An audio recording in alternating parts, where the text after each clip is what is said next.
दोस्तों, पूरे भारत में भोले भंडारी यानी भगवान शिव के अनेक मंदिर है, जिसमें से कुछ के बारे में तो हम सभी जानते हैं, लेकिन आज मैं आपको भगवान महादेव के 5 ऐसे रहस्यमय मंदिरों के बारे में बताने जा रहा हूं, जिसके बारे में आपने शायद ही सुना होगा। शिव के बारे में बताने जा रहा हूं, जिनके बारे में जानकर आप हैरान रह जाएंगे। तो चलिए शुरू करते हैं। नमस्कार दोस्तों, हमारी YouTube चैनल में आप सभी लोगों का फिर से एक बार तहे दिल से हार्दिक स्वागत है। दोस्तों, अगर आप नए हो हमारे चैनल में तो प्लीज हमारे चैनल को लाइक और सब्सक्राइब कर दे, ताकि नोटिफिकेशन के माध्यम के थ्रू हमारे भविष्य में आने वाले वीडियो आपको मिलता रहे। एक मंदिर है स्तंभेश्वर महादेव मंदिर। यह मंदिर अरब सागर के बीच कैम्बे तट पर स्थित है। 150 पहले खोजे गए इस मंदिर का उल्लेख महाशिव पुराण के रुद्र संहिता में मिलता है। इस मंदिर के शिवलिंग का आकार 4 फुट ऊंचा और 2 फुट व्यास वाला है। स्तंभेश्वर महादेव का यह मंदिर सुबह और शाम दिन में 2 बार पल भर के लिए गायब हो जाता है और कुछ देर बाद उसी जगह पर वापस भी आ जाता है, जिसका कारण अरब सागर में उठाने वाले ज्वार और भाटों को बताया जाता है, जिस कारण श्रद्धालु मंदिर के शिवलिंग का दर्शन तभी कर सकते हैं जब समुद्र की लहरें पूरी तरह शांत हो। ज्वार के समय शिवलिंग की पूरी तरह से जलमग्न हो जाता है। यह प्रक्रिया प्राचीन समय से चली आ रही है। यहाँ आने वाले सभी श्रद्धालु को एक खास पर्चे बांटे जाते हैं, जिनमें ज्वार भाटा आने का समय लिखा होता है। ऐसा इसलिए किया जाता है ताकि जहां आने वाले श्रद्धालु को परेशानी का सामना ना करना पड़े। इसके अलावा इस मंदिर से एक पौराणिक कथा भी जुड़ी हुई है। कथा के अनुसार राक्षस तारकासुर ने भगवान शिव की कठोर तपस्या की। एक दिन शिव जी तपस्या से प्रसन्न होकर प्रकट हुए और वरदान मांगने को कहा। उसके बाद वरदान के रूप में तारकासुर ने शिव से मांगा कि उसे सिर्फ शिव जी का पुत्र ही मार सकेगा, और वह भी 6 दिन की आयु का। शिव जी ने यह वरदान तारकासुर को दे दिया और अंतर्ध्यान हो गए। इधर वरदान मिलते ही तारकासुर तीनों लोक में हाहाकार मचाने लगा, जिससे डरकर सभी देवता गण शिव जी के पास गए। देवताओं की आग्रह पर शिव जी ने उसी समय अपनी शक्ति से श्वेत पर्वत कुंड से 6 मस्तक, 4 आंख और 12 हाथ वाले एक पुत्र को उत्पन्न किया, जिसका नाम कार्तिकेय रखा गया। जिसके पश्चात कार्तिकेय ने 6 दिन की उम्र में तारकासुर का वध किया। लेकिन जब कार्तिकेय को पता चला कि तारकासुर भगवान शंकर का भक्त था, तो वो भी काफी व्यवस्थित हो गए। फिर भगवान विष्णु ने कार्तिकेय से कहा कि उस स्थान पर एक शिवालय बनवा दे, इससे उनका मन शांत होगा।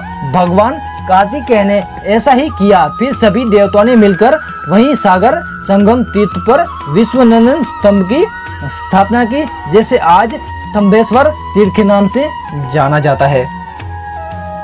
दूसरे नंबर पे है निष्कलंक महादेव। यह मंदिर गुजरात के भावनगर में कल्याण तट से 3 किलोमीटर अंदर अरब सागर में स्थित है। रोज अरब सागर की लहरें यहाँ के शिवलिंग को जलाभिषेक करती है। लोग पैदल चलकर इसी मंदिर में दर्शन के लिए आते हैं। इसके लिए उन्हें ज्वार उतरने का इंतजार करना पड़ता है। ज्वार के समय सिर्फ मंदिर का खंभा और पताका ही नजर आता है, जिसे देखकर ये अंदाजा भी नहीं लगा सकता कि समुद्र में पानी के नीचे भगवान महादेव का प्राचीन मंदिर भी है। यह मंदिर महाभारत कालीन बताई जाती है। ऐसा माना जाता है कि महाभारत युद्ध में पांडवों ने कौरवों का वध कर दिया और युद्ध जीता, पर युद्ध समाप्ति के बाद पांडवों को ज्ञात हुआ कि उसने अपने ही सगे संबंधियों के हत्या पर महापाप किया है।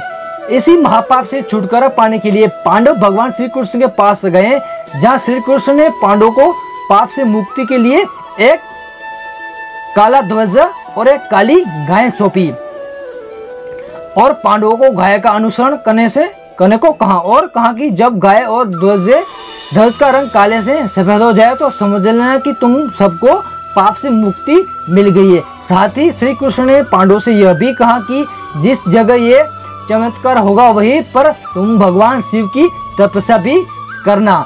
पांचों भाई भगवान श्री कृष्ण के कहे अनुसार काली ध्वजा हाथ में लिए काली गाय पीछे पीछे चलने लगी। इसी क्रम में वो सब कई दिनों तक अलग अलग जगह पर गए, लेकिन गाय और ध्वज का रंग बदला नहीं। पर जब वो वर्तमान गुजरात में स्थित कोलियाक तट पर पहुंचे तो गाय और ध्वज का रंग सफेद हो गया।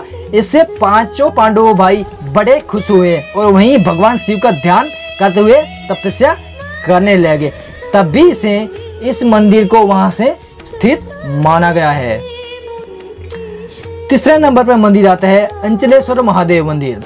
अंचलेश्वर नाम से भारत में महादेव के कई मंदिर है, लेकिन राजस्थान के धौलपुर में स्थित अंचलेश्वर महादेव मंदिर बाकी सभी मंदिरों से अलग है। यह मंदिर राजस्थान और मध्य प्रदेश की सीमा पर स्थित है, जो चंबल और बीड़ों के लिए प्रसिद्ध है।